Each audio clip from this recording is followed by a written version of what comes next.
No, I've been first. Well, by what, 20 minutes? Yeah, I'm trying to get to you.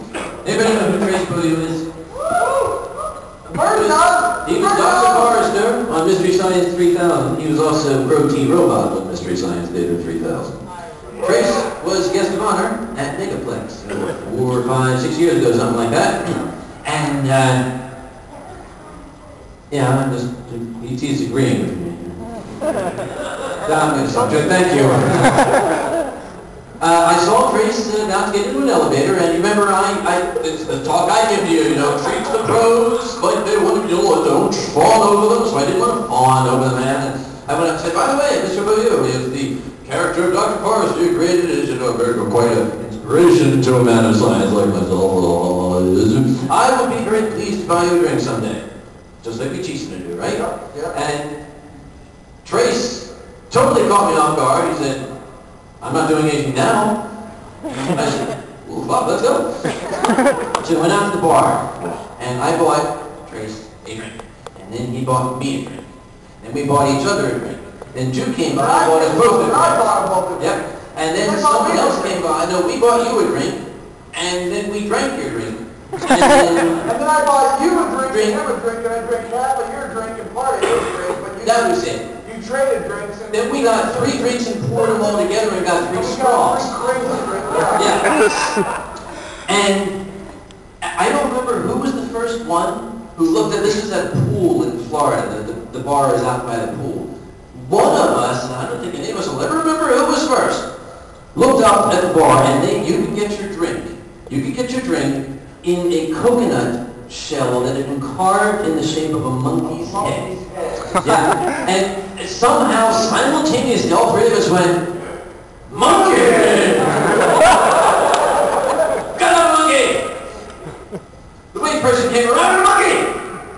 And they said, it's like $5 for a monkey. Give me a monkey! Give me a monkey! We all want a monkey! Monkeys all around!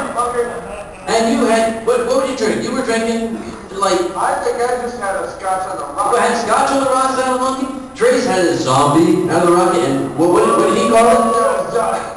I actually bought him the zombie because Yeah. he'd been drinking a little bit of wine, and I thought, maybe I should buy him something a little stronger and see what he thinks about it. And I thought I was going to offend him because this is, he's a movie star, he's an upstanding person. So I got him a zombie, and in order to make zombies like this,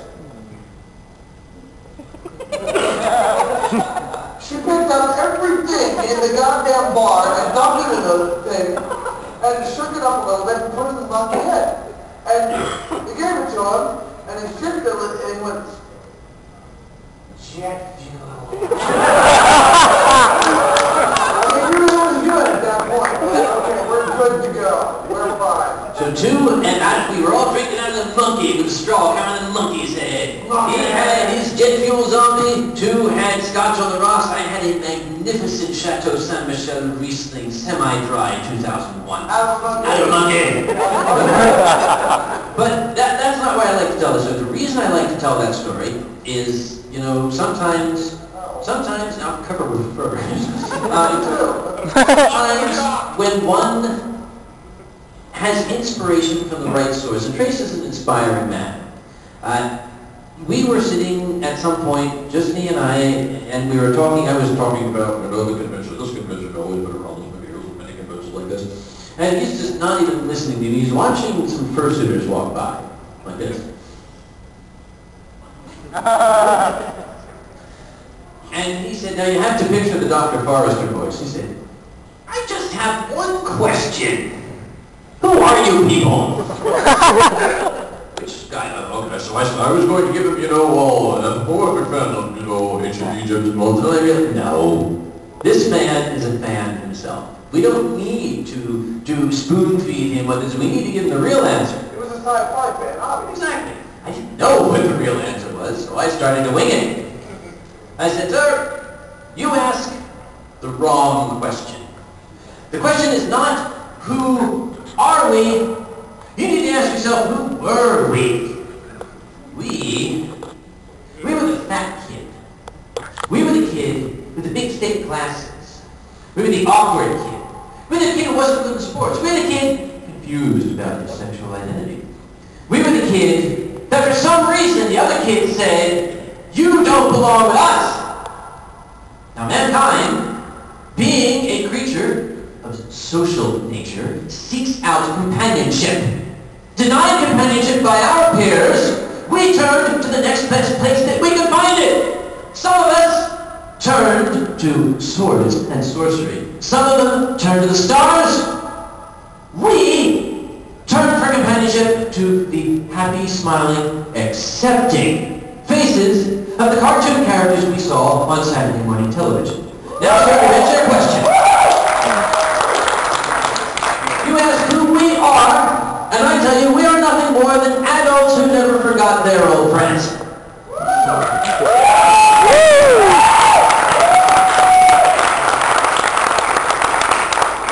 And there was a pause, and Trace looked at me earnestly and he said, "It was beautiful, man." I said, "Yeah, I gotta write that down."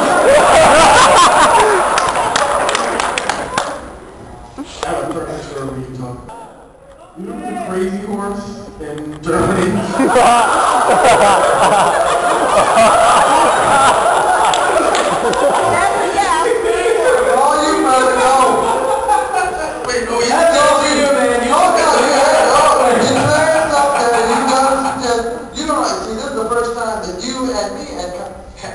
This is the first time that we have a story. This is the first time, the very first time, that me and Kage and Jibba has been on the stage just to goof the fuck off. Since the incident, I don't think any one of us has told that story. Go. You might as well. Go.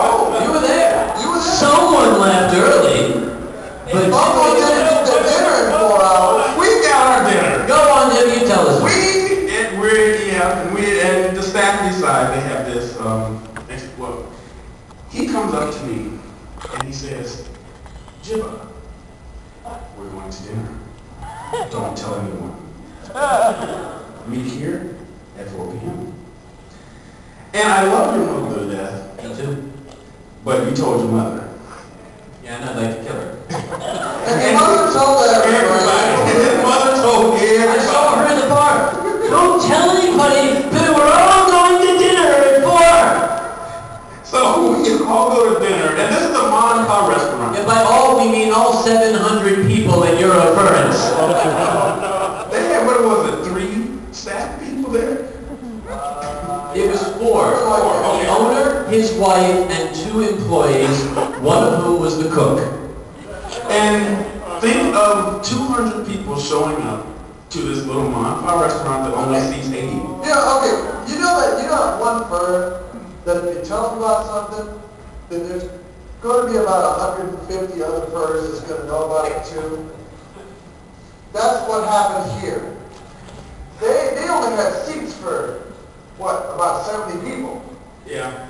And like 200 showed up. And about 200 showed up. Now, to their credit, they did seat us all. They put out like picnic tables. Yes. They had picnic tables on this slant. So they set up tents and campfires and shit. Going down the sidewalk into the town. Yeah. Now, this was a German-American restaurant.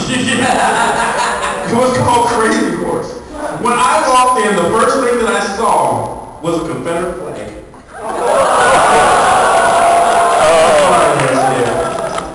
This is in Germany, by the way. It's very natural for you, I know. It was a Confederate flag, and we got seated. Right as you walk in, right to the left, they have this big meeting area. And if you look at the lamps had nooses on them. Literally, like that, with a lamp attached to it.